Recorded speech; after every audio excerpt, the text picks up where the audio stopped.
बातमी ओबीसी संघटनांची आज मुंबईत बैठक असेल। दुपारी 3 वाजता वायबी चव्हाण सेंटर या ठिकाणी बैठकीचं आयोजन करण्यात आलंय। मराठा आरक्षणाच्या पार्श्वभूमीवर या बैठकी अंतर्गत चर्चा होईल।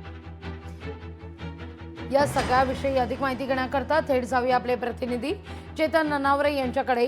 चेतन, ओबीसी महासंघाची सुद्धा या सगळ्या संदर्भात किंवा ओबीसी संघटनांची आपण म्हणूया ही बैठक आज होणार आहे वायबी चव्हाण सेंटरमध्ये।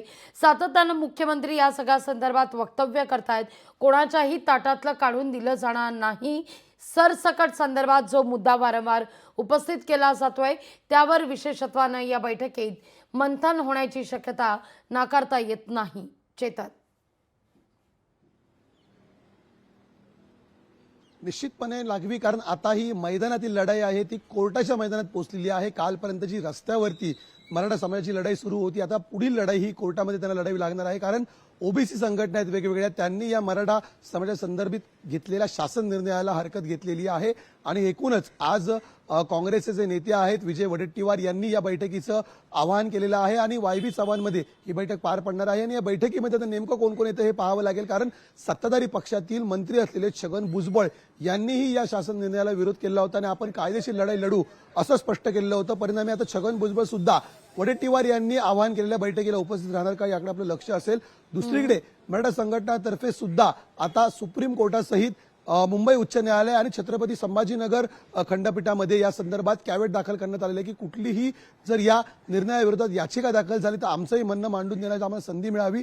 परिणामी कालपर्यंत जो संघर्ष मराठा वर्सेस ओबीसी हा रस्त्यावरती सुरू होता तो आता आपल्याला कोर्टात पाहायला मिळेल। लागवी अगदी चेतन, या सगळ्या मुद्द्यावर अगदी थोडक्यात खरं तर लक्ष्मण हाके यांनी सुद्धा संघर्ष यात्रेसंदर्भात इशारा दिलेला आहे। आता जर मत मागायला आलात तर मात्र खैर नाही अशा शब्दात हाके सुद्धा वक्तव्य करताना दिसत आहेत।